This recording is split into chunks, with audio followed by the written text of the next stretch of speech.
여러분 안녕하십니까? 시사쇼 이것이 정치다의 윤종호입니다.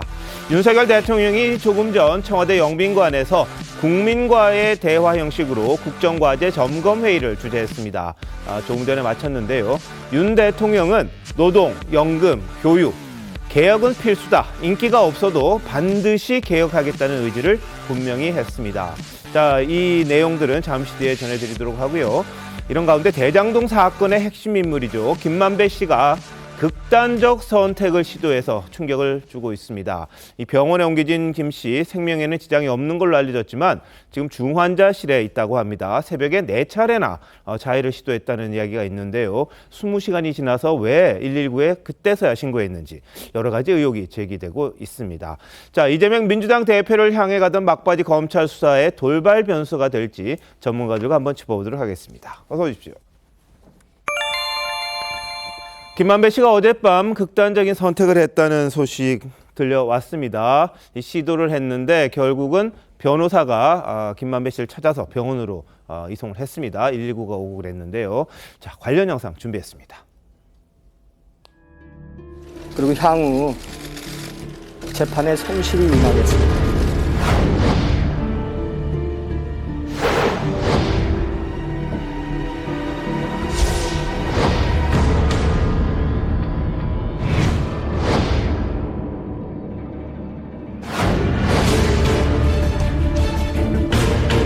남편님하고는 거의 한 20년 가까이 됐어요.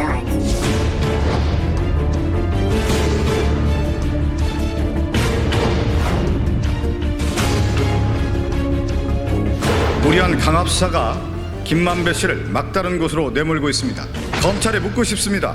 검찰이 야당 대표를 무너뜨리기 위해서 거짓 진술을 강요하며 얼마나 많은 사람에게 고통을 주고 있는지 알고는 있습니까?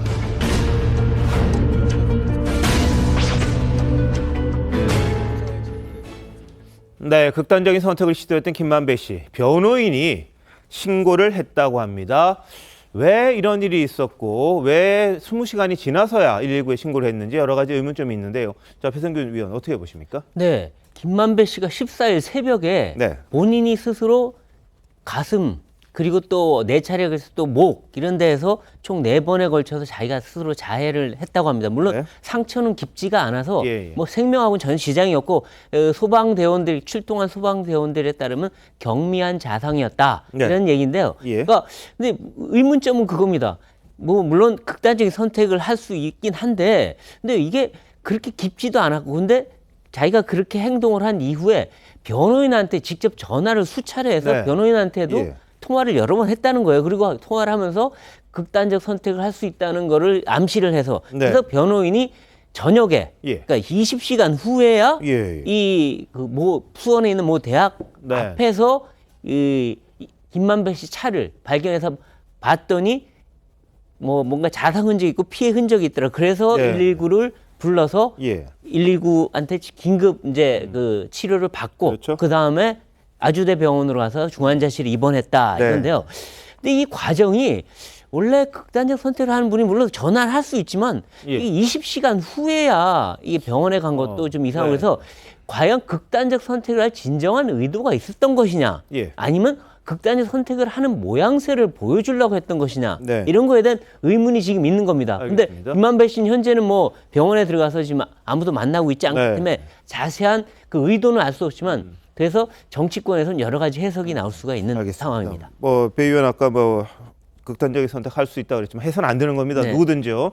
어떤 형식이든지 간에 시도를 하는 거 절대 안 되는 거고요. 신용을 내기 위해서 하는 것도 안 됩니다. 큰일 납니다. 이런 거는 절대 하시면 안 되고 주변에 일단 좀 상의도 하고 그래야 되는 부분이 있는 거죠.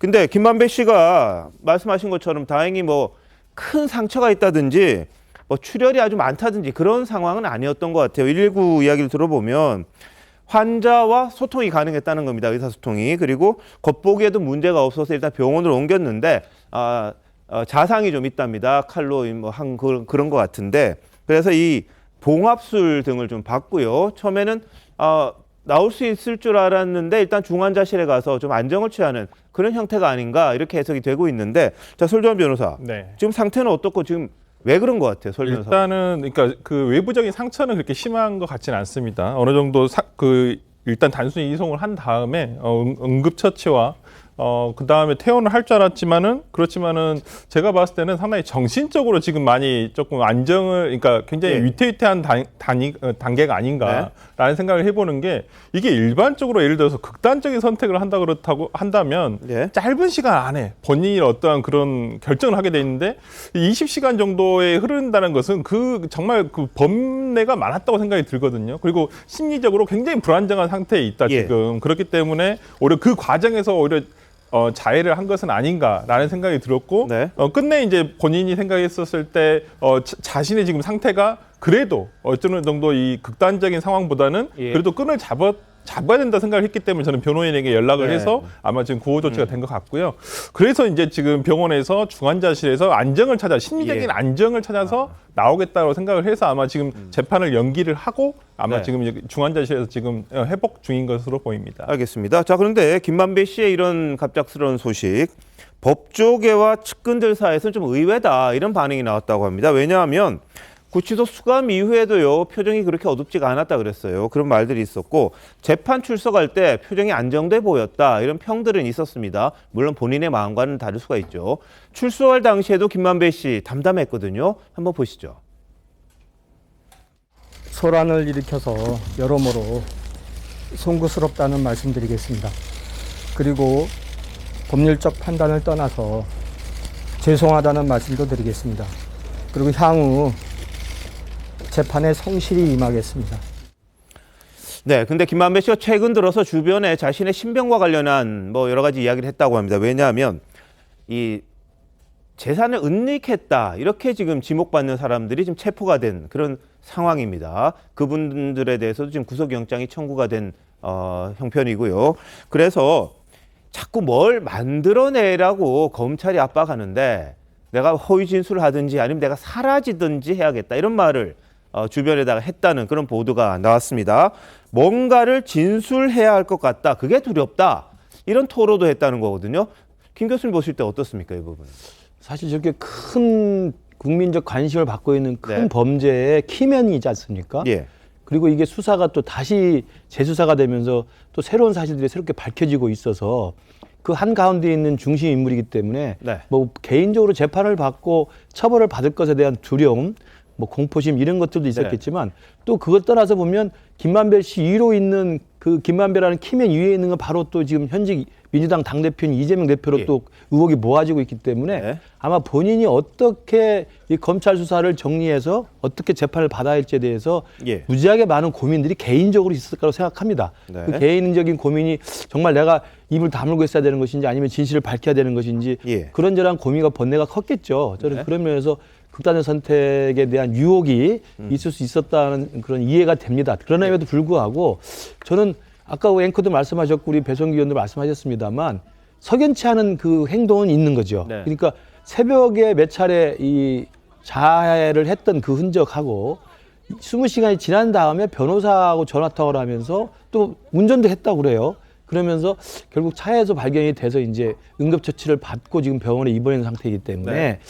극단의 선택을 그 유혹을 받을 만한 어떤 마음의 불안감과 공포가 혼란이 있지만 예. 저는 극단의 선택을 실제로 어떻게 하겠다는 생각보다는 예. 아 내가 이 정도로 마음이 아픈데 이건 뭔가 좀 나는 어떻게 해야 되나 고민 속에서 뭔가 보여주고 싶은 생각이 있었던 것 같아요. 그래서 예. 변호인한테도 계속 나 극단의 선택을 할 수도 있다라고 생각을 하는 게 그런 식의 마음가짐을 계속 외부에 좀 알리고 싶은 그런 아마 하소연이 좀 있지 않았나. 근데 네. 그 나의 이런 마음의 심경의 괴로움을 누구한테 알리고 싶은지는 모르겠습니다. 네. 이게 이재명 대표한테 알리고 싶은 건지 검찰한테 알리고 싶은 건지 예. 심지어는 언론에 알리고 싶은 건지 그 대상은 모르겠습니다만 추후에 뭐 상황을 좀 지켜봐야 되겠습니다만 참 네. 안타까운 일이고 빨리 회복이 되길 바랍니다. 알겠습니다. 이걸 두고 이제 해석이 달라요. 민주당에서는 수사 과정에서 인권 침해 받은 게 아니냐 이런 지적을 일부에서 합니다. 또 반대쪽에서는 이 재판을 좀 지연시키거나 검찰 수사를 좀 밀어보기 위한 일종의 행동 아니었겠느냐 이런 이야기를 하는데 조응천 의원이 이 뭔가 자신이 시도를 하려고 하면서 자꾸 변호인을 부르는 것에 대해서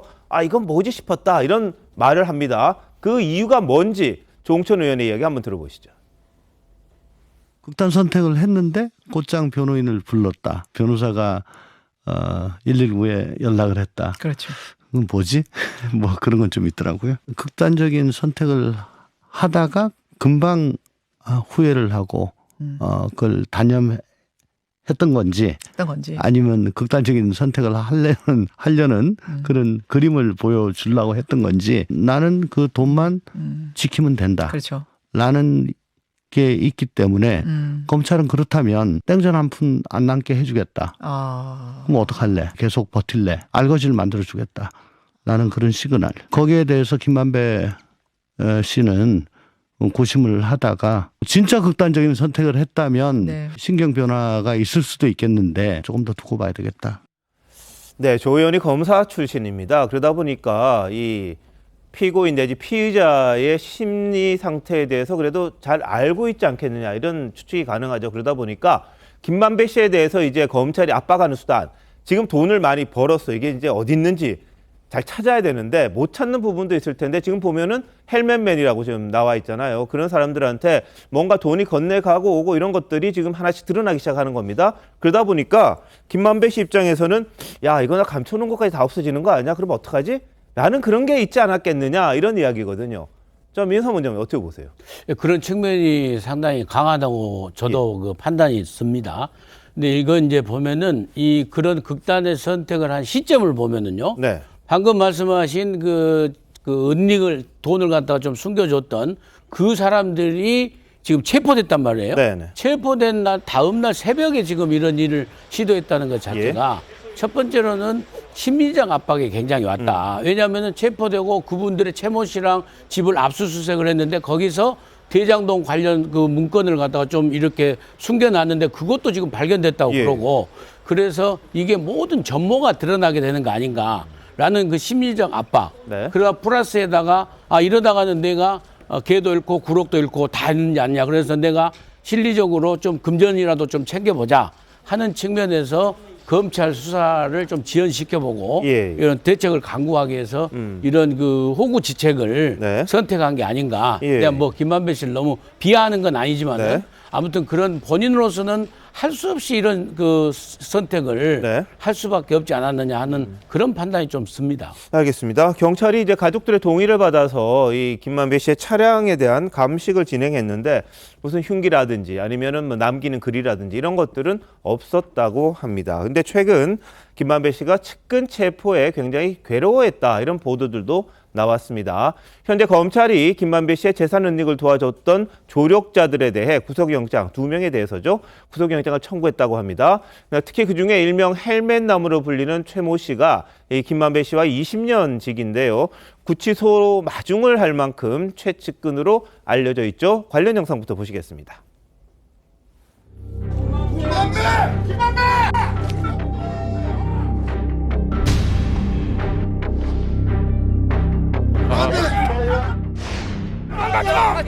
김만배! 도망가지 마!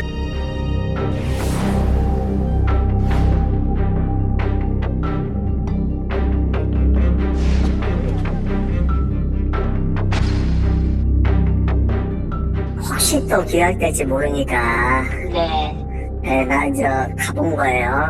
그 봉투 갖고 나온 거 있잖아요. 그 약봉투잖아요. 만배 누나하고는 거의 뭐 한 20년 가까이 됐어요. 이제 서로 좋아하고 서로 이해해주는 그거 말고. 네, 자, 이 구속영장이 이제 기각됐을 때 이 헬멧남이 와서 김만배 씨를 거의 이제 에스코트하듯이 해서 이제 차에 탔기 때문에 다른 기자들이 좀 접근을 못했던 그런 상황이 있었습니다. 본인도 그 오토바이 타고 그냥 샥 나갔고요. 그리고 최근에는 재판정에 이 발이 불편한데도 휠체어를 타고 계속해서 김만배 씨의 재판을 또 참관하는 그런 모습도 보였다고 합니다. 자, 임세현 대변인 어떻게 보세요? 저분이 지금 구속영장이 청구가 됐거든요. 네. 뭐 헬멧맨의 정체에 대해서는 아직 명확하게 이거다라고 나온 건 없고 지금은 이제 카더라라는 이제 가십성 이야기만 좀 나오는데요. 이분의 정체랑 뭐 이게 그 정말 실제적인 관계는 어떻게 될지는 좀 앞으로의 뭐 수사나 뭐 보도나 이런 부분으로 좀 더 확인을 해야 될 것 같습니다.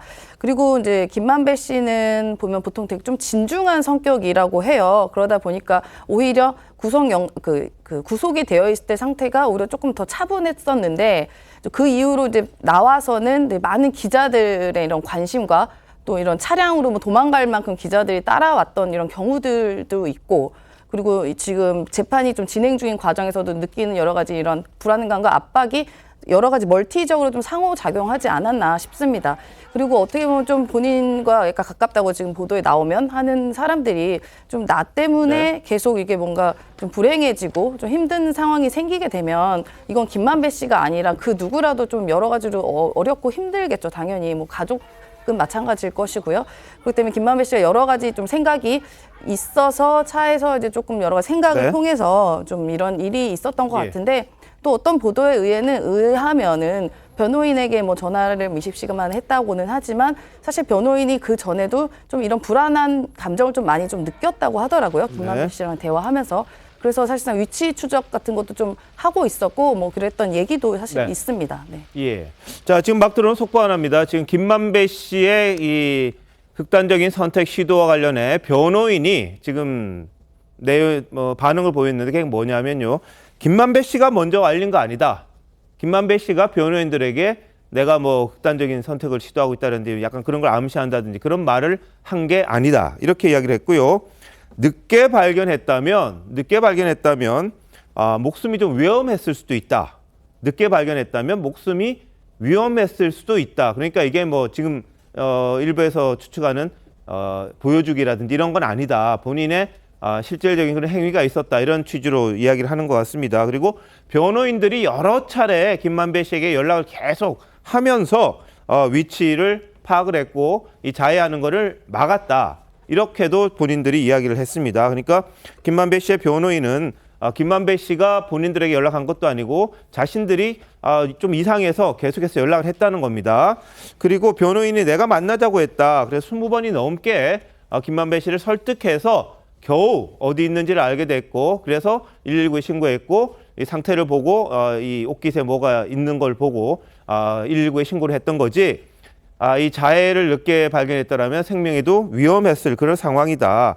이런 이야기를 했습니다. 부연 설명이 그렇게 했고요. 한두 시간만 늦었어도 뭐 과다출혈로 사망했을 수도 있다. 이런 입장을 이야기하는 겁니다. 다시 말해서 변호인은 지금 뭐 일부에서 김만배 씨가 뭔가 이 다른 의도로 이런 걸 보여주려고 하는 게 아니냐라는 데 대해서 본인이 뭐 괴로움이 있었고 나름 생각을 해서 무슨 행동하려고 하다가 그게 일단 되지 않은 그런 상태다라는 걸 지금 알리고 싶었던 것 같습니다. 그리고 김만배 씨가 이제 자해를 하는 상황에서 재판이 일단 연기가 됐고요. 이 병원에서 지금 치료를 받고 있는 그런 상황입니다. 그리고 아까 말씀드렸습니다만 김만배 씨의 차량에 대한 감식은 이루어졌고 거기서 특별한 것들은 발견되지 않았다는 것도 이 경찰에서 일단 얘기가 나온 그런 상황입니다. 다시 말해서 이 최 씨의 뭐 체포라든지 이런 부분들이 영향을 미쳤을지는 모르겠습니다만 미쳤는지는 모르겠는데 여하튼 김만배 씨가 상당한 압박감에 극단적인 선택을 시도한 거 이게 가짜는 아니었다. 이게 변호인이 말하고 싶어하는 그런 내용 같습니다. 자, 그런데 아까 말씀했던 김만배 씨와 20년직이라는 최모 씨 어떤 사람인지 궁금해하는 분들도 있습니다. 자, 배성규 의원, 뭐 일부 언론에 나온 거긴 합니다만 이 과거라든지 뭐 이런 것들이 좀 드러났죠? 그렇죠. 이 최모 씨가 결국은 이분도 조폭 출신이다 이렇게 알려져 있고요. 그래서 이 조폭이었는데 이분이 감옥에 있으면서 영어를 배워서 이 영어 실력을 늘려서 그래서 쌍방울에 입사하게 됐다. 그러니까 이분의 영어 실력을 보고 쌍방울이 이분을 채용을 했다. 이런 얘기가 나오고요.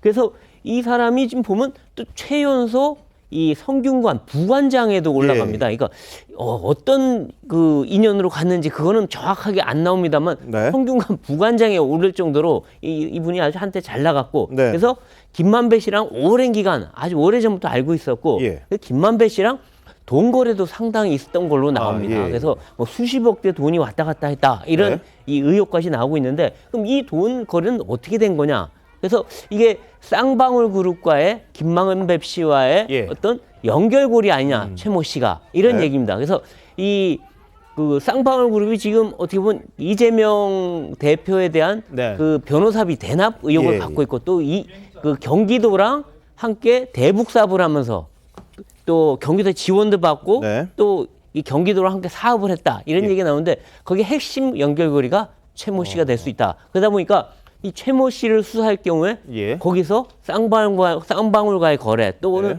또 경기도와의 어떤 관계 이런 것까지 나올 수 있어서 최모 씨가 상당히 핵심적인 네. 그 증인이 될 수 있다라는 예. 얘기가 나옵니다. 그러니까 뭐 90억 되는 돈들이 왔다 갔다 했어요. 네. 하루 사이에, 이틀 사이에 뭐 이런 식으로 해서 돈 거래가 좀 있었고, 그리고 이 최 씨를 조사하는 과정에서 최 씨가 보관하고 있던 화천대유 내부 자료 등도 확보를 했다고 합니다. 검찰이 구속되기 직전에 화천대유 비자금 조성 정황이 담긴 내부 문건을 김 씨로부터 최 씨가 대량으로 건네받아서 최근까지 갖고 있었다는 게 이제 동아일보의 보도거든요.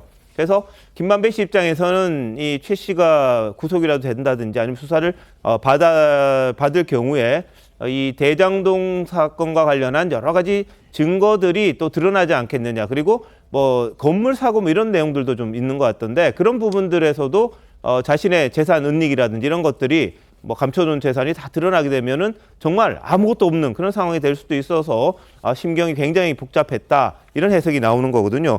설 변호사님, 이 사람에 대해서는 어떻게 될 것 같아요? 구속영장을 청구하긴 했는데. 일단 지금 혐의 사실이 그 김만배 씨가 가지고 있는 어떤 범죄 수익을 은닉한 혐의로 지금 구속영장이 예. 청구가 된 거거든요. 예. 지금 뭐 그림에서 나오고 있다시피 최모 씨와 함께 그 화천대유의 공동 대표였던 이모 씨도 지금 같이 해서 구속영장이 청구된 상태인데요.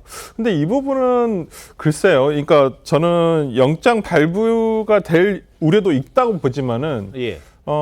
조금 수사가 조금 과하다. 왜 그러냐면 보통 체포영장 같은 경우는 소환을 하지 않을 어떤 염려가 있다거나 네. 아니면 도망을 다니고 있다거나. 근데 예. 지금 최모 씨 같은 경우는 아까도 우리 앵커께서 말씀해 주셨지만은 김만배 씨 재판 때마다 와가지고 오히려 본인이 휠체어를 타고 있음에도 네. 불구하고 꼬박꼬박 와서 참석을 했거든요. 예. 저는 그렇다고 한다면 굳이 체포영장까지 필요했나? 그러니까 강제 수사를 할 필요성이야 이제 수사기관에서 판단을 하는 것이지만은 네. 이분들에 대해서 예를 들어서 사전구속영장도 아니고 아니면 소환을 한 것도 아니고 그 네. 와중에 갑자기 체포영장을 발부해서 바로 혐의점을 잡아서 지금 영장실질심사 사전구속영장까지 지금 예. 청구를 한다는 것은 조금 이례적이라고 볼 수 있을 것이고요. 저는 네. 이런 부분에 있어서 김만배 씨가 굉장히 압박감을 느꼈을 것이다 예. 라고 생각이 들기 때문에 글쎄요. 이 부분에 대해서 저는 구속영장이 발부가 된다면 저는 김만배 씨의 앞으로의 어떠한 재판에 대한 태도, 진술에 대한 방향 이런 예. 것들에 영향을 끼칠 것이라고 보입니다. 알겠습니다.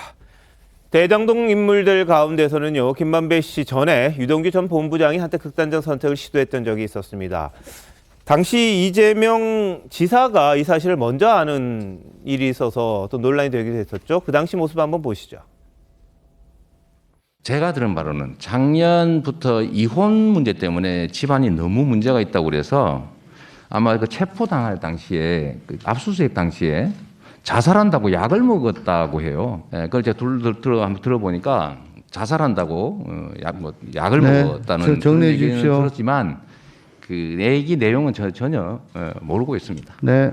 그 유동규가 자살약을 먹고 누워 있었다. 그렇게 본인밖에 알 수 없는 상황을 어떻게 이렇게 잘 아세요? 그때 알겠습니다. 신문에 네. 뭐 누워서 이상한 행동을 하더라 뭐 이런 얘기들 때문에 그랬는지. 아니 뭐 예, 근데 뭐 그저 그 즈음에 이재명 지사의 최측근들이 유동규 씨와 이제 전화를 주고받았던 사실이 나중에 드러나면서 이게 정말 가까운 사이 아니냐 이런 의혹을 또 받기도 했었습니다. 당시 유동규 전 본부장은 김용 전 부원장이 어디 쓰레기라도 가서 먹어라, 그래서 병원이라도 입원해라 이런 이야기를 또 들었었다 이런 뭐 진술을 한 것도 있고요. 또 전화 버려라, 그래서 실제로 전화를 버렸었죠. 그런데 자신의 수중에 있던 휴대전화는 창밖으로 던지고 오피스텔에 보관하던 또 다른 휴대전화는 이 사실혼 관계인 배우자에게 이제 맡겼습니다. 근데 이 사람이 이걸 또 버리게 해서 이 지금 200만 원의 벌금을 검찰로부터 부영을 받는 그런 일도 있었습니다. 이거는 본인이 검찰에서 압수수색에 갔을 때 오피스텔 밖으로 자신의 전화기를 던지는 그런 장면이었는데 이때 전화가 왔었다는 거죠. 빨리 버려라. 그래서 버렸다. 이런 진술이 또 일부에서 있었다고 합니다. 자, 이재명 대표 마음 뭐 편하진 않을 것 같아요. 유한기 전 본부장도 있고요. 김문기 전 처장. 그리고 부인 김혜경 씨 법인카드 유용 사건의 참고인 조사를 받던 김모 씨. 다 세상을 떴습니다. 변호사비 이 대납 의혹을 제기했던 제보자는 뭐 질환으로 사망하기도 했는데 주변에서 자꾸 이렇게 사망자들이 생기다 보니까 여권에서는 왜 이렇게 자꾸 이런 일이 일어나느냐 이런 식의 또 비판을 하고 있습니다. 과거 이 대표의 목소리와 함께 들어보시겠습니다. 안타까운 일이고요. 어쨌든 뭐 명복을 빕니다. 왜 엉뚱한 데를 자꾸 건드려서 이런 참혹한 결과를 만들어내냐 하는 아쉬움이 있습니다. 뭐 아랫사람들만 비극을 겪고 있다고. 뭐 특별히 언급할 가치를 느끼지 않습니다.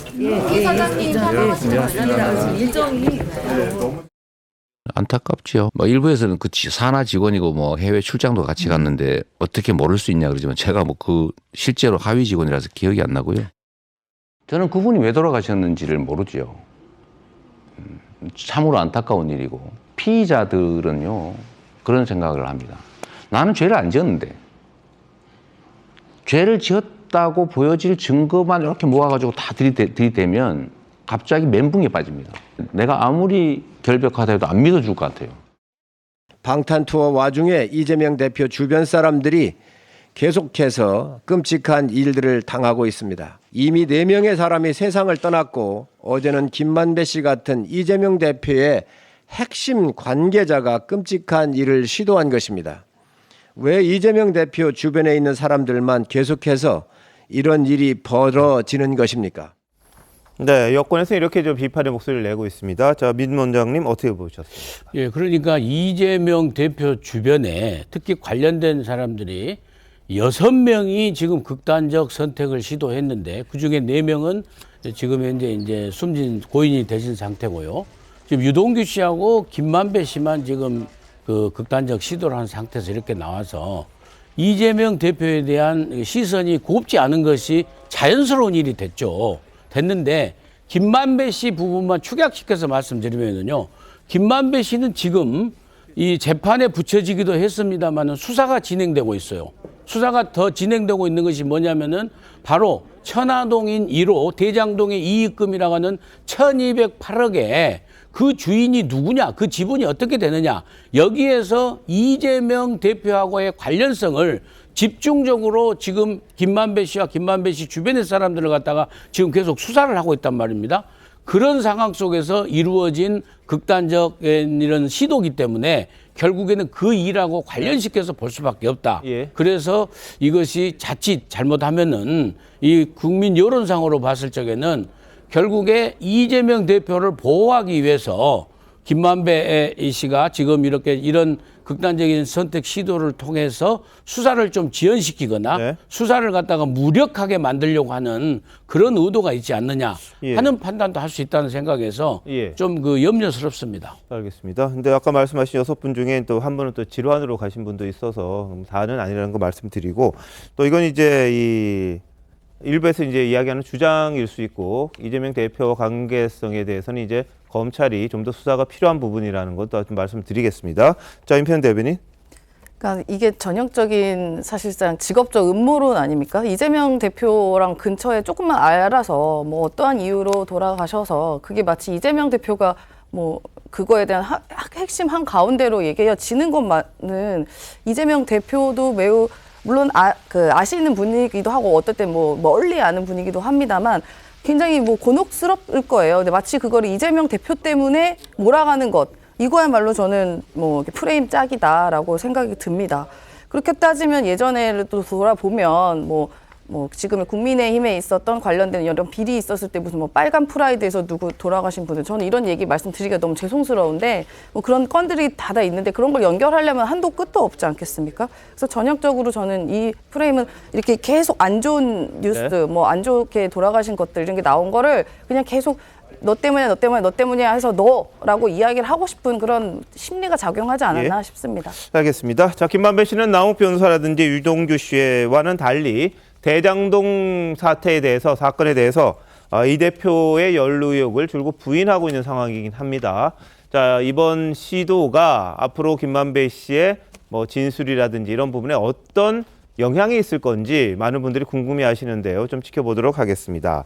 이런 가운데 이재명 대표는 1박 2일 일정으로 어제까지 충청 지역을 다녔습니다. 검찰 수사에 대해서는 본인이 이미 시민사회운동하면서 기득권자들과 워낙 세게 싸웠기 때문에 구속도 되고 수배도 됐고 전과자가 됐다. 단련돼 있지만 힘든 건 사실이다 이런 말도 했다고 하는데 어제 민생 투어 한다는 현장에서 좀 이 대표를 당황스럽게 만드는 일들도 있었습니다. 한번 보시죠. 안녕하세요. 와, 여기 정말 맛있겠네. 내 손님을 놓고 카메라맨만 있구나. 아, 여기 먹고 가기로 했어요? 이게 갑자기 국민과의 대화가 안내 간다니까 돼버리고. 안녕하세요. 여기는 거의 의미 없는 자리가 된 것 같습니다. 갑자기 나 이 자리를 왜 만들었는지 모르겠는데 여기 손님들이 많이 있어가지고 손님 다 한 분 계시던 분들 쫓아버렸어? 불편하다고 나가셨어요.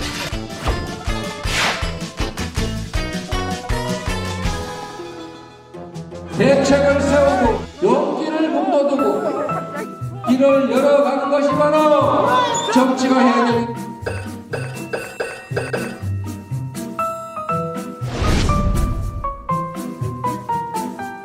우리 국민들의 삶이 더 팍팍해질 것이라고 누구나 예상합니다. 윤석열! 그러면 대책을 세우고 용기를 북돋우고 길을 열어가는 것이 바로 정치가 해야 되는 겁니다. IRA라는 그 법을 만든 핵심적인 내용은 부자들의 최저 세율을 올려서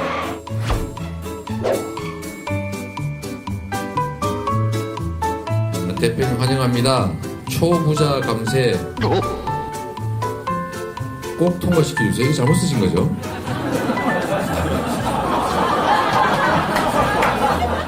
꼭 막아주세요. 잘못 쓴 거죠? 네, 뭐 현장을 다니다 보면 이런저런 해프닝이 있는데 연설할 때 뭐 의원인지 모르겠습니다만 윤석열 대통령 지지자가 있어서 아마 중간에 좀 해방을 놓은 게 아닌가 싶기도 한데 참 곤혹스럽죠, 이런 건. 아, 그렇죠. 이 사실 통제하기 힘든 현장이기 때문에 저런 일이 벌어집니다. 그런데 이 사실 그 이재명 대표가 그래도 연설을 하고 대국민 보고회로 형식으로 이 메시지를 내는데 거기 갑자기 윤석열 연호를 하면 예. 굉장히 곤혹스럽고 또 그 연설하기도 맛도 떨어지죠. 근데 그렇죠. 그래서 이재명 대표가 이재명만 보지 말고 민주당도 외쳐주세요 네. 했는데 거기에 또 윤석열이라고 또 외쳤어요. 그러니까 근데 뭐 누구 지지하는 건 국민들 마음이지만 저럴 땐 좀 예의를 한번 차려주는 것도 좋지 않을까 싶고요. 그리고 지금 하필 식당을 들어갔는데 거기서 사람들이 원래 많아서 거기서 보고회를 좀 하려고 그랬는데 들어가니까 손님들이 다 나가버린 바람에 그냥 같이 갔던 당원들끼리, 그러니까 민주당 사람들끼리만 모이게 되는 그런 또 모습이 연출돼서 되게 머쓱해하는 부분도 있었고요. 예. 근데 어쨌든 뭐 이재명 대표가 국민 곁으로 가서 보고회 하는 건 좋은데 근데 이상하게 그 어제는 뭔가 약간 타이밍이 안 맞았는지 하여튼 이상한 일들이 많이 벌어졌네요. 네.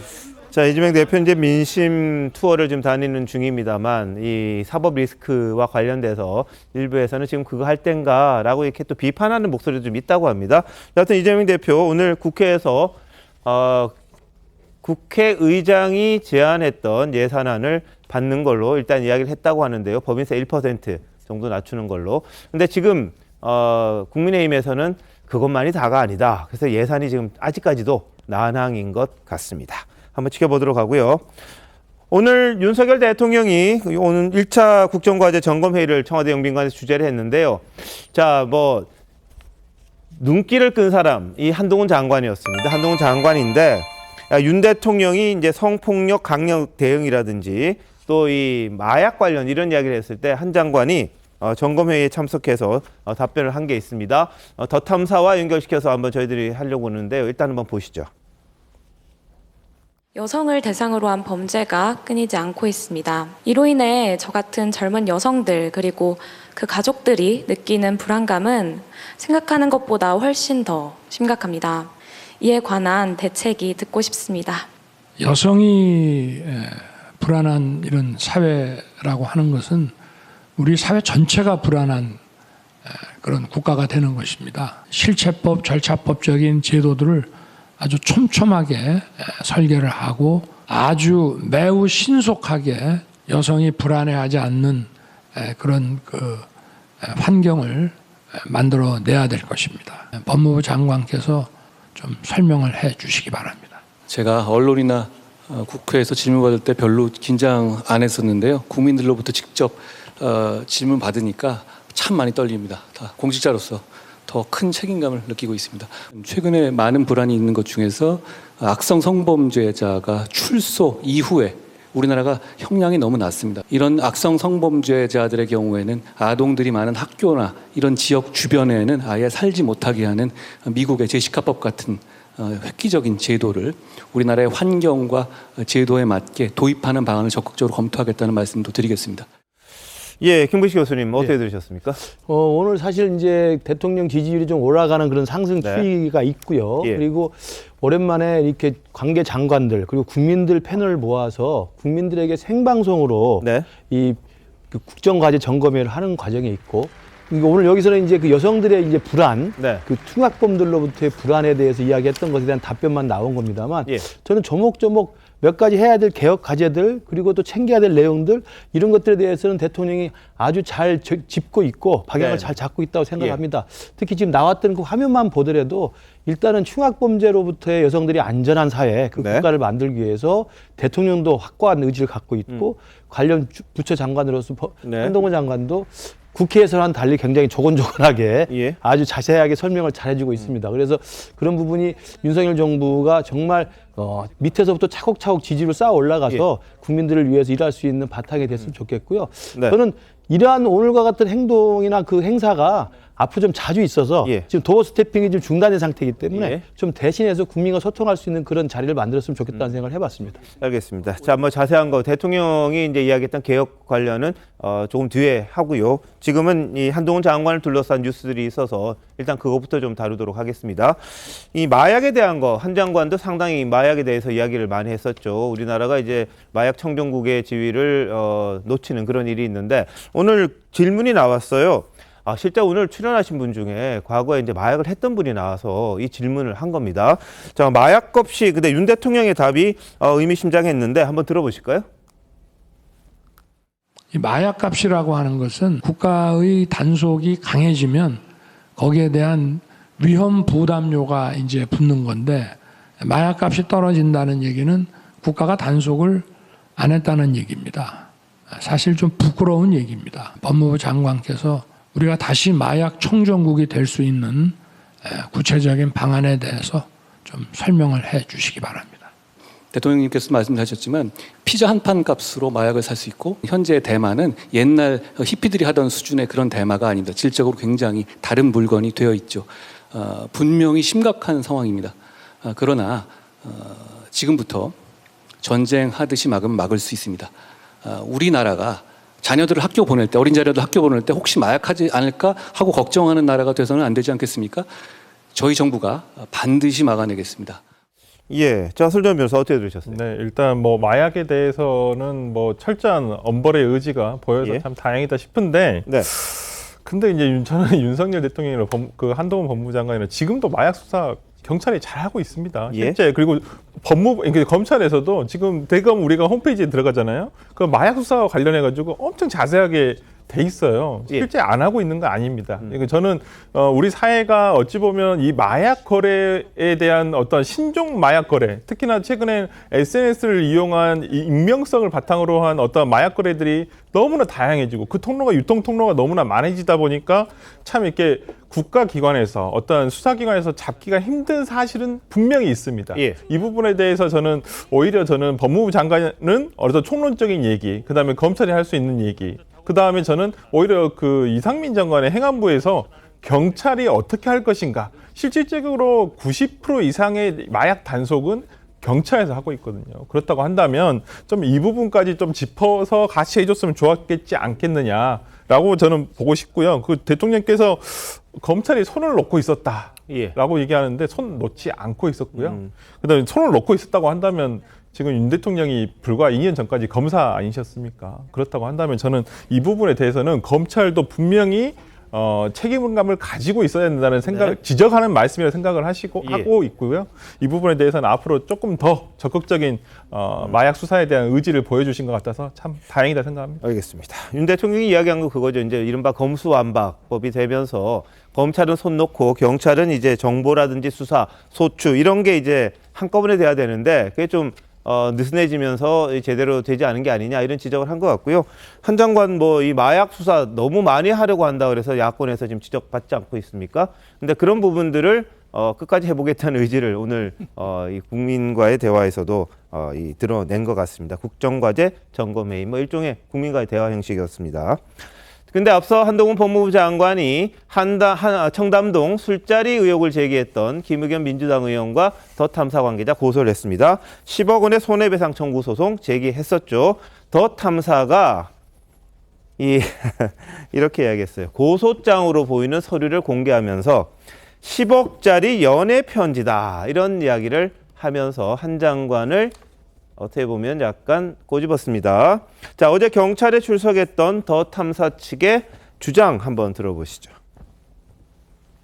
애당초 청담동 게이트 논란이 불거졌을 때 한동훈 장관이 직을 걸 것이 아니고 스스로 그날의 알리바이에 대해서 얘기를 했다고 얘기한다면 지금까지 이 사태까지 오지는 않았으리라고 생각이 됩니다. 한동훈 장관은 지금 청담 게이트는 전부 허위로 드러났다라고 얘기를 합니다만은 청담동 게이트의 진상은 아직도 확인이 되지 않았습니다. 예, 그날 알리바이를 얘기했다면 이 지경까지 안 왔다. 안 갔다 그랬잖아요.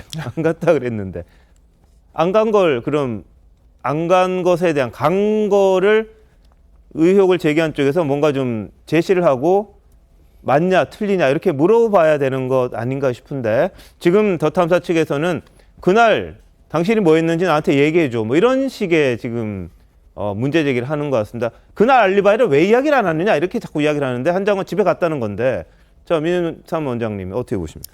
그러니까 더 이상 뭐 설명할 필요가 없을 정도로 더 탐사 측에 그 억지로 해서 계속 이 사건을 끌고 감으로써 더 탐사는 많은 그 경제적 이익도 갖고 또 그다음에 유명세도 타고 그럼으로써 더 그 유튜브 채널이 더 잘 되기 때문에 그런 게 아닌가 그런 판단을 할 수밖에 없고요. 제가 또 말씀드리고 싶은 것은 이번 일을 기하로 해서 이 청담동 술자리에 관해서 김의겸 의원하고 이거 더 탐사라는 유튜브하고에서의 이 관계 이 문제는 정부 차원에서 가짜 뉴스와의 전쟁이라는 그런 관점으로 접근해야 된다.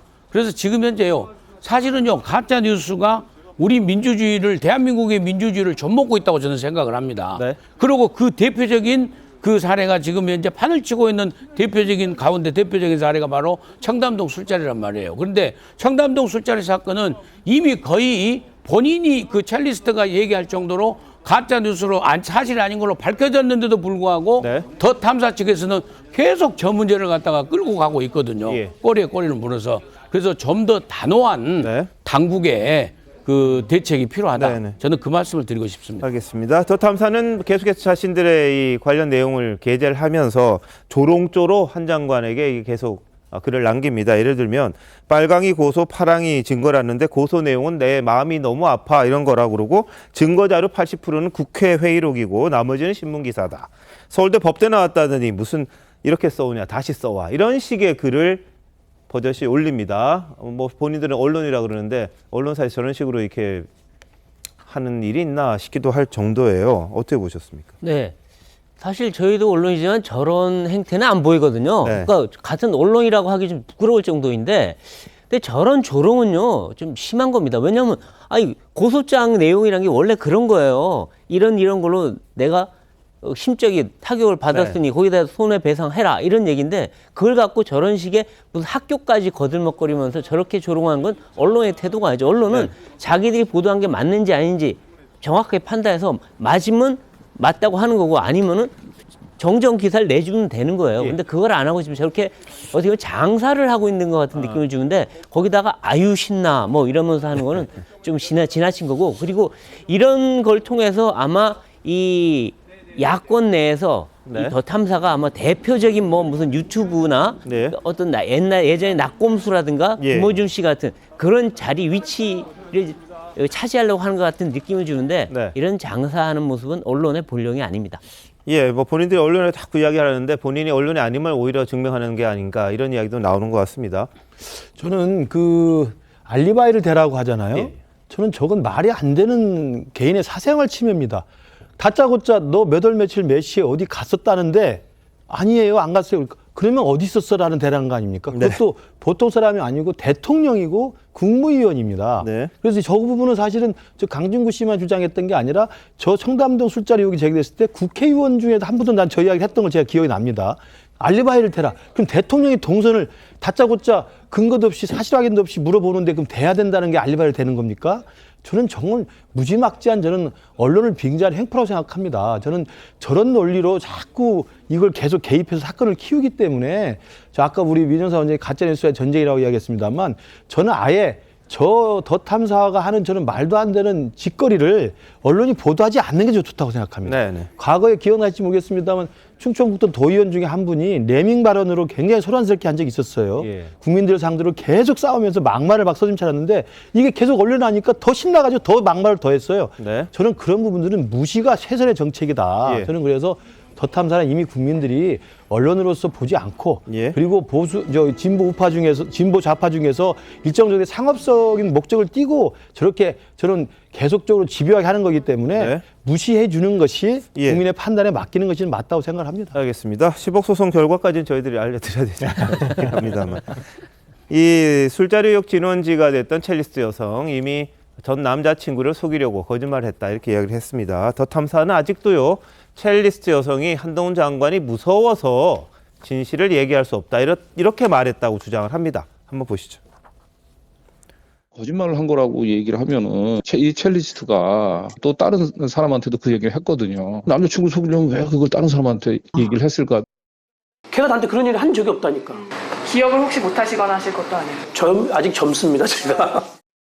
저희 더 탐사 취재 기자와 만나서는 진실을 얘기하고 싶어도 한동훈 장관이 무서워서 진실을 얘기할 수 없다라고 하는 얘기를 했고요. 제가 뭔가 위험해서 무서워서 말을 못하는 것처럼 다 짜집기하고 편집하고 앞뒤가 없어요. 네. 자, 당사자가 자꾸 아니라고 그러는데 그게 아니다. 당사자가 무서워서 말 못하는 것일 뿐이다. 이런 주장을 계속해서 하고 있습니다. 자, 설명서 이거 어떻게 봐야 돼요?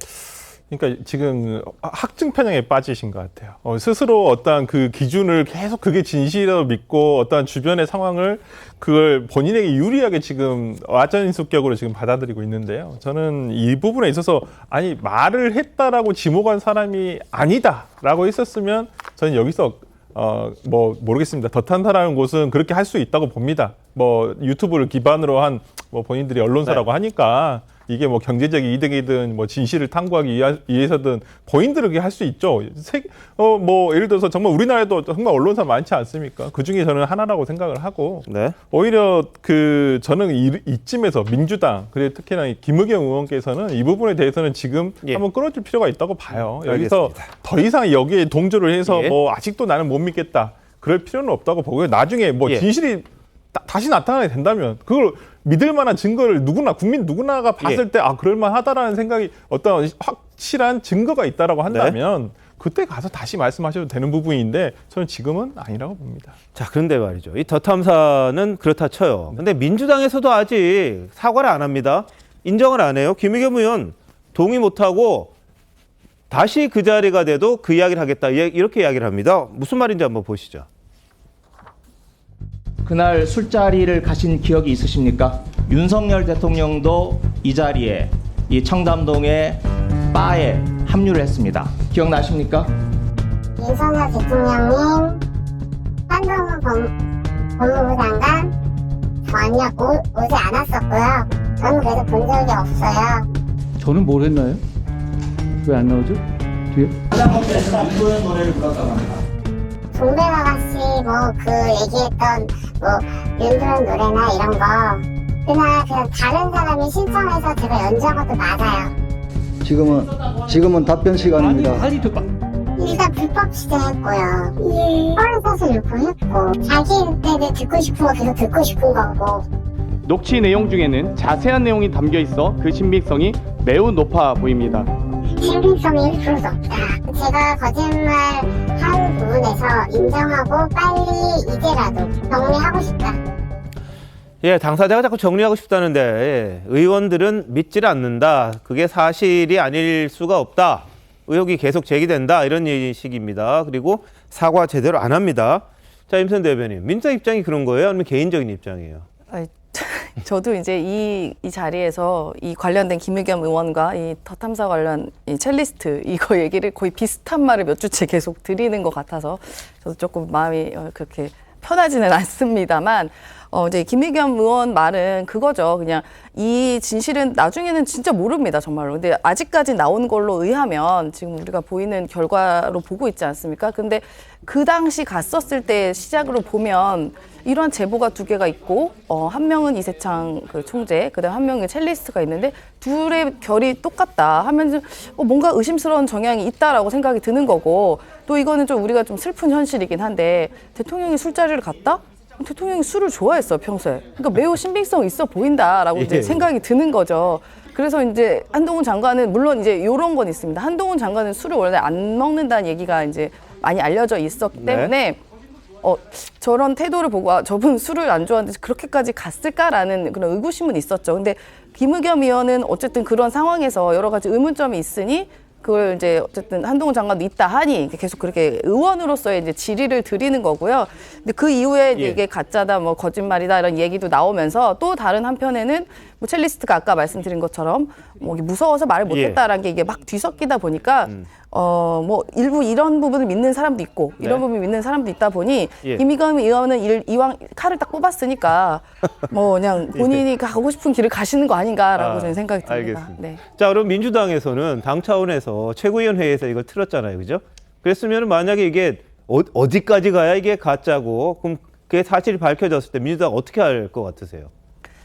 그러니까 저도 조금 궁금한 게요. 아까 지난번에 한동훈 장관이 직을 걸겠다까지 말씀을 하셨다면, 근데 그 성격에 의하면 이렇게 더 탐사에서 알리바이다를 그날 뭐 했나 하면 그냥 본인 성격에는 얘다 할 것 같아요. 근데 뭐 아직은 그게 말씀하신 것처럼 프라이버시나 이런 부분 때문에 그런지 모르겠습니다만, 그래서 그런지 또 저희도 딱 이게 명확하게는 그렇지만 이게 또 한번 그런 게 있었던 게 첼리스트는 거짓말을 했고, 그리고 이세창 총재는 처음에 다음날 바로 이 더 탐사 뉴스가 나오고 나서 김의겸 의원의 질의가 있고 나서 난 한동훈 한자도 모른다. 첼리스트 만난 적도 없다.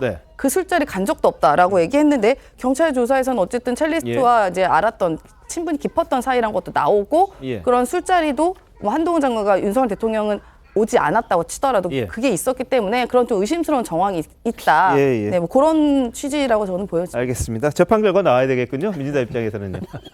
알겠습니다. 그 결과 보고 어떻게 하는지 저희들이 일단 봐야겠네요. 자, 그럼 다음 이슈 넘어갑니다. 이 서해 공무원 피격 사건 수사 중인 검찰이 어제 박지원 전 국정원장 소환 조사했습니다. 상당히 오랜 시간 조사를 받았어요. 네, 고 이대준 씨 사망 당시에 관련 첩보를 삭제하라고 지시한 혐의인데 박 전 원장은 조사를 받은 뒤에 좀 뭐라 그럴까 좀 허망한 이야기를 했어요. 뭐냐? 국정원 PC가 삭제 가능하다는 것 이번에 새롭게 알게 됐다. 이렇게 이야기를 했습니다. 그 조사 길게 받으시고 오늘 또 아침 라디오에까지 출연하셨어요. 한번 보시죠. 제가 삭제를 했다 하더라도 국정원은 메인 서버에 남아요. 그건 있을 수 없다니까요. 원본 자체를 삭제한다는 건 애초에 시스템적으로 불가능하다는 말씀이시군요. 불가능해요. 중대한 사항을 안 게 저는 삭제가 원천적으로 국정원에는 존재하지 못한다. 내가 삭제 지시를 했다 하면은 삭제 지시를 했다는 그 내용과 삭제한 문건도 메인 서버에 남는다라고 했는데 검사님이 수사를 하면서 보니까 그 삭제가 되더라고요. 어제 들어가서 보니까 실제로 활용되는 서버에서는 삭제나 또는 개정, 고침이 가능하더라. 깜짝 놀란 게 제가 여태까지 틀렸단 말이에요. 나는 안 된다 했는데 된다 그러더라 이거죠. 어쨌든 삭제는 됐지만 지시한 적은 없다는 입장은 그렇죠. 건가요? 그건 분명히 문재인 대통령께서나 서훈 안보실장 청와대로부터 어떠한 삭제 지시를 저는 받은 적도 없고 제가 또 우리 국정원의 어떤 직원에게도 삭제를 지시한 적은 없다. 네, 박지원 전 원장이 이야기한 거 두 가지입니다. 첫째, 삭제가 안 되는 줄 알았는데 되더라. 그걸 새롭게 알았다는 거고요. 검찰 조사를 통해서. 두 번째, 본인은 여전히 삭제 지시 받거나 삭제 지시 한 적 없다. 이 두 가지입니다. 어떻게 보십니까? 네. 아니 근데 국정원장이 그 PC가 되는지 몰랐다는 말은 상당히 좀 국민들이 들을 때 의아할 것 같아요. 국정원장은 그래도 2년 가까이 하신 분인데 그렇게까지 강하게 얘기했지 않습니까? 삭제가 안 되기 때문에 삭제 지시를 할 필요조차 없다. 그런 전제 자체가 안 된다라고 했는데 지금 보니까 지금 와서 갑자기 삭제가 되더라. 마치 아무것도 몰랐다는 듯이 얘기하시는데 이렇게 되면 국민들 입장에선 박지원 원장이 지금까지 얘기했던 자기는 지시를 받은 적도 없고 한 적도 없다고 한 말조차도 신빙성이 떨어질 수밖에 없는 상황이 돼갑니다. 네. 근데 지금 보면 근데 국정원의 그 당시 직원들 진술은 삭제 지시가 있었다라고 진술이 나온다고 하거든요. 그리고 지금 서훈 원장의 서욱 국방장관도 자기들은 삭제 지시 한 적 없다 했지만 삭제 지시 받아서 삭제를 했거든요. 근데 이런 걸 보면은 그 문재인 정부의 안보 수장에 가까운 분들이 조직적으로 뭔가 입을 맞춘 거 아니냐. 그러고 나서 지금 와서 말을 바꾸는 거 아니냐. 이런 의심이 들 수밖에 없는 상황입니다. 설 변호사 보실 때는 어때요? 네, 저는 국정원이 정말 보안이 철저하다는 걸 이번에 알았습니다. 국정원장도 몰랐어요. 국정원장도 이게 삭제가 되는지 안 되는지.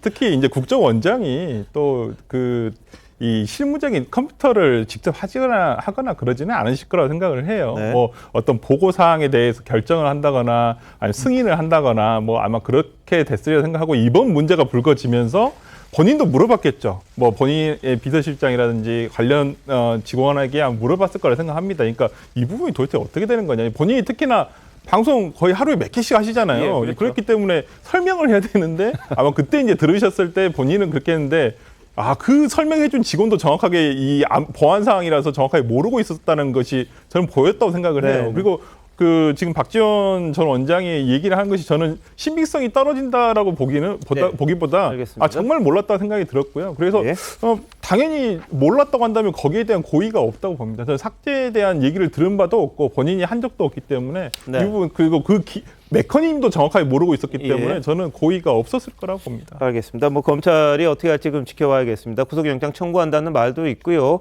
뭐 본인까지만 가고 문재인 대통령한테는 안 갈 거다 뭐 이런 말도 한다는데 검찰의 이 입장이 좀 궁금합니다. 그런데 이 검찰 조사를 마치고 나온 박 전 원장이 검찰에 대해서 한 말이 지금 상당한 이 관심을 모았습니다. 어떤 말인지 한번 보시죠. 오늘 조사를 담당하시는 검사님이나 수사관님들이 과거에 제가 조사받던 검찰하고 완전히 다르더라고요.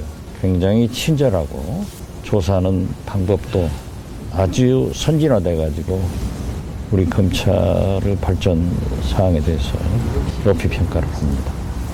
검사나 수사관이나 부장께서도 아주 정중하게 참 검찰 수사 태도가 과거하고 완전히 달라졌더라고요. 직원들이 굉장히 편안하게 해주더라고요. 질문 하나도 이제 검사도 굉장히 신경 써서 하는 걸 보니까 과거에 제가 검찰 조사를 많이 받아봤잖아요. 또 그때는 많이 싸웠어요. 돈을 안 받았다 하는데 자꾸 받았다 하니까. 그랬는데 이번에 보니까 물론 기법도 훌륭해졌지만 굉장히 우선 조사를 받는 저한테 편안하게 그래요? 그런 것을 하고 다시 한번 검사나 아주 정중하고 그러한 수사에 대해서 감사를 드리고 검찰 가서 굉장히 감명을 받은 듯한 모습입니다. 수사 기법이 아주 선진화됐고 검사나 수사관들이 굉장히 친절하더라. 어떻게 봐야 돼요, 이거? 역시 박지원 전 원장답습니다. 정말 노회한 정치 구단의 실력을 보여주고 있는 것 같고요. 저는 앞서서 삭제가 불가능한 줄 알았는데 삭제되더라라는 것을 어제 검찰 소환조사 받고 알았다는 거 아니겠습니까? 저는 이것은 굉장히 유령 전법인데요. 누군가는 삭제를 지시했기 때문에 밑에 있는 공무원분들이 국정원 직원이 삭제를 했을 텐데 삭제 흔적은 분명히 디지털 자료이기 때문에 없을 수가 없는 겁니다. 남아 있는 겁니다. 그럼 삭제는 누가 했어요? 그럼 삭제를 지시한 사람이 없다는 것은 누가 그럼 한 겁니까?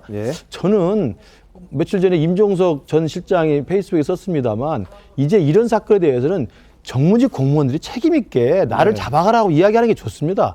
서훈실장도 그렇고 서욱장관도 그렇고 박지원 원장도 나는 모르겠다. 어떻게 된지 모르겠다라고 얘기하면 공무원들은 그 뭐가 됩니까? 저는 그런 식의 태도는 굉장히 좀 보기에 당당하지 못한 태도란 말씀을 드리고요. 지금 박지원 국정원장이 유령밖에 더 됩니까? 저는 그런 생각이 들고 두 번째로는 그러고 나와서 검찰에 대해서 굉장히 이렇게 축혀 세우는 듯한 발언을 하는데 그것도 그 장시간에 검찰 소환조사 끝나자마자 또 새벽에 나와서 방송에 나와서 그 이야기를 하시는데 정말 그 부지런함의 경의를 표하면서도 제 생각에는 그냥 박지원 전 원장에 대해서 검찰이 저런 모습을 보면 좀 안쓰러워서라도 구속영장을 안 칠 가능성이 있을 것 같습니다. 아마 그런 것들도 우리 박지원 원장님은 다 고려한 게 아닌가라는 제 개인적인 생각입니다. 자, 근데 박 원장은 이제 오늘 방송에서 검찰 수사가 문재인 전 대통령에게까지는 가지 않을 것 같다 이런 말을 하면서 본인의 거취에 대한 질문에도 답을 했습니다. 뭐라고 했는지 한번 보시죠. 문재인 전 대통령까지 검찰 조사가 이루어질 거라고 보세요? 아니라고 보세요? 저는 이루어지지 않는다고 봅니다. 검찰에서 그러한 혐의를 조금이라도 가지고 있다고 하면은 저한테 문재인 대통령한테 보고했느냐 그 여부를 물을 거 아니에요. 전혀 문재인 대통령 말씀은 없더라고요. 문재인 대통령은 아니고 아마 알겠습니다. 재선에서 끝나지 않을까. 그래서 저를 굉장히 두목으로 부른 것이 굉장히 지금 구속될 것 같습니까? 이게? 기독교 방송에서 이런 얘기하는 걸 죄송하지만은 점쟁이도 자기 죽을 날은 몰라요. 자, 임 대변인 어떻게 보셨어요? 네, 뭐 알 수 없죠. 저희도 뭐 다 설왕설래합니다. 근데 지금까지 윤석열 정부에서 보여지는 행태를 보면 결국은 문재인 대통령에 대해서 결국은 소환이나 뭘 하지 않을까라고 그냥 추측이 있는 것이죠. 근데 아마도 이제 그 박지원 원장 같은 경우에는 뭐 검찰에서 매우 뭐 친절하게 했고 뭐 따뜻한 분위기였다고 하니 그런 걸 못 느꼈기 때문에 이런 말씀을 하신 것 같습니다. 그래서 그리고 아마도 이런 박지원 전 원장이 뭐 직접 뭐 독대해서 뭐 이런 건 아니라 그냥 국정원에 있는 정보에 대해서만 이렇게 보고를 하는 것이기 때문에 지금 문재인 대통령에게 수사를 하고자 뭘 질문을 하고자 하는 내용에 대해서는 만약 박지원 원장도 뭔가 보고할 수 있는 뭐 그런 포지션이 아니었을 것 같아요. 그리고 이런 얘기도 회의에서 뭐 이렇게 주요 뭐 국가안보회의나 이런 데서도 이 얘기가 있었다는 얘기도 있고 하니까 저는 그 보고나 이런 여부에 대해서는 사실 검찰이 물을 이유는 없다고 생각합니다. 알겠습니다. 자, 박 전 원장의 거취가 어떻게 될지는 뭐 검찰이 조만간 행동으로 나올 것 같습니다. 한편 검찰은요, 서훈 전 청와대 국가안보실장이 서욱 당시 국방부 장관에게 이 월북 가능성을 강조하는 자료를 만들어 달라 이렇게 요청한 정황을 파악했다고 합니다. 서욱 당시 국방부 장관은 첫날엔 월북 가능성이 낮다고 보고받았다 이렇게 말한 적이 있습니다. 한번 보시죠. 살기 위해서라도 그냥 월북 의사를 이렇게 밝힐 수도 있었을 거 아닙니까? 뭐 그럴 수도 있다고 보는데 현재까지 저희가 내린 결론은 월북한 걸로 판단하고 있습니다. 그래서 북한에 연락 안 하신 거예요? 최초에 그 월요일 날은 제가 이제 보고받고 그 북으로 갈 가능성이 있느냐 하고 이제 실무진들한테 다 이제 물어봤는데 월북 가능성이 낮다, 뭐 없다 이렇게 보고를 받고. 그럼 처음부터 월북자라고 생각하신 건 아니네요. 네, 첫날은 아니라고 생각했습니다. 좀 바로잡아야 될 것 같은데 표류에 들어갔을 가능성이 있냐 이걸 얘기를 했던 겁니다. 물었던 겁니다. 그랬더니 조류로 봤을 때는 그 가능성이 낮습니다. 이제 그렇게 답을 저는 받았고요. 뭐 이렇게 말이 좀 바뀐 것 같은 느낌은 있는데 처음에 월북 가능성 낮다고 봤는데 나중에는 뭐 있는 걸로 이렇게 나중에 보고하지 않았습니까? 그 과정에서 아마 서훈 실장이 지시가 있었던 게 아니냐, 좀 요청이 있었던 게 아니냐 이렇게 검찰은 보고 있다고 합니다. 근데 서 전 실장 측은요, 당시 이씨 월북 단정한 바 없다 이렇게 이야기를 했고 월북 표현이 있는 군 첩보를 해경과 공유하고 국방부도 이 월북 가능성을 확인해 보라는 그런 취지였다. 이렇게 뭐 삭제라든지 월북몰이라든지 이런 부분에 대해서는 일절 인정을 하지 않고 있는 그런 상황입니다. 자, 이 부분도 이제 재판을 통해서 이 진실이 드러날 걸로 보입니다. 한편 TBS 라디오를 진행 중인 방송인 김어준 씨, 이 하차 의사 밝혔습니다.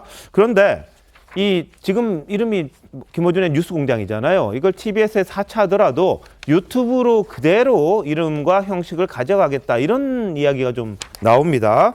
그래서 김어준 씨는 그동안 해당 프로그램에서 뭐 여권에서 주로 이야기하는 거긴 합니다만 이 가짜 뉴스, 음모론 이런 걸 연이어 제기했던 사람 아니냐 이런 비판을 받아왔잖아요. 어떻게 방송을 했었는지 한번 보시죠. 경작인 김 선생은 오세훈 후보와 함께 생태탕을 먹었다고 주장을 하고 있는데 혹시 그날 기억하십니까? 네, 오셨어요.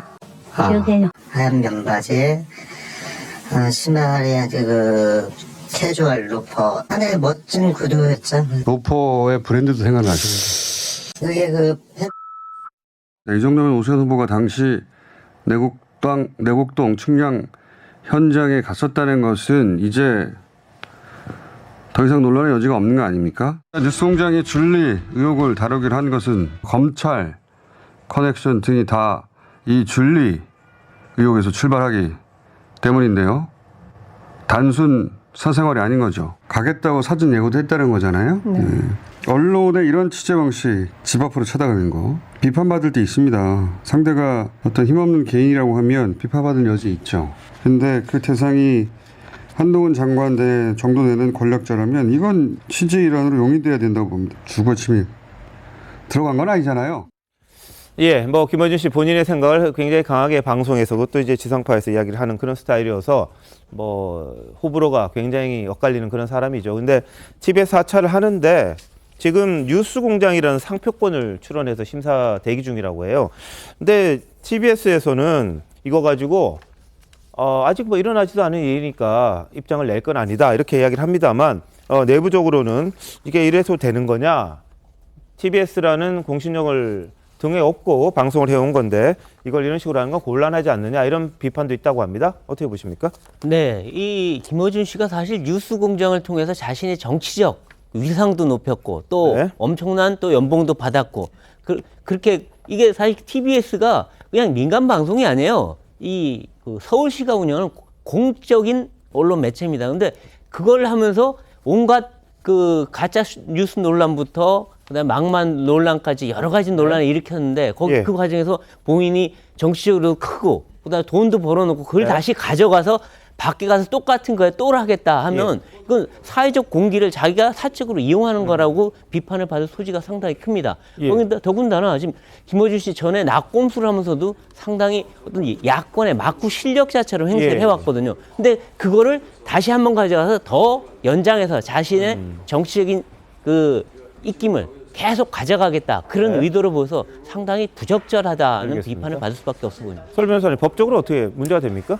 크게 문제는 안 될 것 같습니다. 그래요? 특히 이제 뭐 예를 들어서 조금만 형식을 조금 바꾼다거나 아니면 예를 들어서 뉴스 공장이라 뉴스 농장이라고 해버리면 저는 뭐 이 부분에 있어서 사람들이 김어준이 하는 뉴스를 전달해주는 어떤 이런 라디오 형식의 매체를 더 기억하는 편이지 명칭 자체가 크게 중요하지는 않고요. 아까 말씀하셨듯이 TBS의 어떤 공신력을 업어간다. 물론 그런 점도 없지 않아 있겠지만은 법적으로 크게 문제될 것 같지는 않습니다. 알겠습니다. 자, 뭐 TBS에서 하던 방송을 유튜브로 그대로 가져가려고 하는 그런 뭐 생각이 있어서 지금 논란이 되고 있는 그런 상황입니다. 처음에 말씀드렸습니다만 윤 대통령이 오늘 청와대 영빈관에서 주재했던 제1차 국정과제 점검회의 100분간 생중계가 됐는데 실제로 한 150분이 넘게 이 방송, 그러니까 이 점검회의는 이어졌습니다. 방송사들은 다 시간 관계상 중간에 방송을 끊기도 했었는데요. 상당히 이 예정 시간을 벗어난 거죠. 국민 패널 100명도 참석을 했었는데 윤 대통령이 가장 강조하고 싶었던 게 뭔지 한번 들어보시죠. 우리가 지금 앞으로 회피하지 않고 반드시 추진해야 되는 이런 3대 개혁은 우리나라를 지속 가능하게 하기 위한 아주 필수이고 그리고 결국 미래 세대를 위한 것입니다.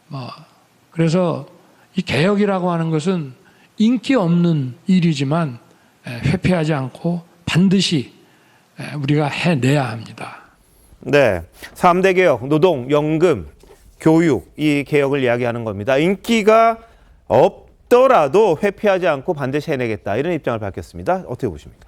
맞는 말이죠. 그러니까 지금 윤 대통령이 지금 임기 초반에 상대적으로 낮은 지지율로 시작을 했지만 저는 저런 뚝심을 가지고 단호하게 원칙을 세워서 인기 없지만 반드시 필요한 해야만 하는 미래지향적인 개혁들을 이 개혁들을 해야만이 대한민국의 미래가 있다는 확신이 있기 때문에 저는 추진을 하는 것이 맞다고 보고요.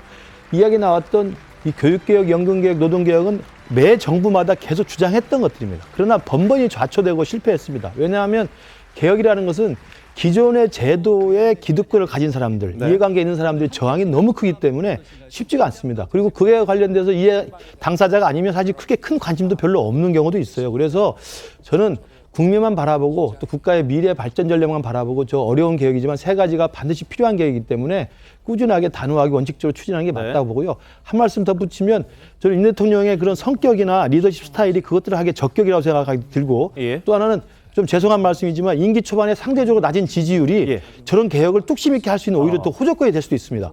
너무 지지율이 높으면 눈치 보는 게 많거든요. 일단 지지율이 낮기 시작했으니까 정말 뚜벅뚜벅 올바른 방향이라면 저 개혁들을 추진하되 당연히 야당과도 협력하고 또 국민적인 공감대를 얻어서 의견을 수렴해서 공론화 작업을 거쳐서 추진을 한다면 저는 반드시 성과를 낼 수 있을 거라고 생각합니다. 뭐 20%까지 떨어졌으니까 뭐 더 떨어질 게 있겠나 싶은 생각도 있는데 하여튼 본인은 욕을 먹더라도 인기가 없더라도 끝까지 개혁을 해보겠다 이런 취지거든요. 임세현 대변인은 어떻게 보셨어요? 그 개혁 말은 정말 좋죠. 근데 이렇게 개혁 저도 굉장히 동의합니다. 개혁에 대해서는. 그렇다면 검찰 개혁, 지금 검찰이 문제가 됐던 검찰 개혁에 대해서는 왜 그렇게 그런 반응을 보이셨는지도 궁금한 부분이 있고요. 말씀처럼 윤 대통령이 초반에 낮은 지지율을 시작했다고 그래서 이거를 개혁을 더 있게 할 수 있다고 생각하고 계신데 저는 생각이 완전 반대입니다. 오히려 그렇기 때문에 뭐 이런 동력에 좀 지장이 있을 수도 있다고 생각이 되고 특히나 야당과의 이런 협력은 전혀 하고 있지 않기 때문에 그냥 주장만 하고 본인이 내가 하고 싶은 거 하겠다. 그 이런 개혁만 붙이는 거다. 저는 그렇게 생각합니다. 자, 오늘 그리고요. 윤 대통령이 우리 국민들이 가장 좀 관심 있어 하는 건강보험과 관련해서 우리 보험제도를 정의롭게 다시 만들겠다. 이렇게도 이야기를 했습니다. 무슨 이유인지 한번 보시죠. 노모를 모시고 우리 사시는 우리 장년층께서 최근에 이 건강보험제도의 이런 문제점에 관한 이런 보도들을 보고 좀 걱정을 하시는 것 같은데 크게 걱정하실 필요가 제가 없다고 말씀드리겠습니다. 저희가 지금 건강보험제도에 대해서 수술을 좀 하려고 하는 것은 우리 이 보험제도를 정의롭게 다시 만들겠다는 뜻입니다. 어떤 분은 뭐 소위 의료 쇼핑이라고 그래서 1년에 병원을 수천 번을 다니신 분이 있습니다. 이런 그 정상적인 의료 판단에 따라 가지고 처치한 것까지 저희가 뭐 과잉 진료라고 해서 막 칼질을 하는 것은 그거는 바람직하지 않다고 생각을 하고요. 건강보험 재정이 국민들 모두에게 제대로 쓰일 수 있도록 저희 정부가 잘 설계하고 운영을 하겠습니다. 네, 건강보험 중에 뭐 MRI 뭐 이런 것들 좀 약하게 하려고 하는 게 아니냐, 기회를 줄이려는 게 아니냐 이런 데 대한 이야기거든요. 어떻게 보셨습니까? 그렇죠. 이제 저것도 건강보험의 그 건보 재정 개혁 문제도요. 사실은 이제 어떤 광범위한 의미에서의 그 복지 개혁에 속한 거거든요. 그리고 이 윤석열 대통령이 사실은 그제 얘기를 하셨는데 그 부분에 대해서 윤건영 의원하고 이재명 대표까지 비판을 하고 나섰거든요. 그걸 보더라도 역시 가는 방향이 옳다라는 것을 반증하는 것이다. 저는 그렇게 봅니다. 알겠습니다. 반대한다고 또 옳다 이렇게 이야기하시긴 하셨습니다만 의료 과잉에 대한 부분을 좀 지적한 게 아닌가 싶긴 한데요. 잠시만요. 대한민국 이슈의 중심 시사쇼 이것이 정치다. 여기까지입니다. 내일 다시 찾아뵙겠습니다. 고맙습니다.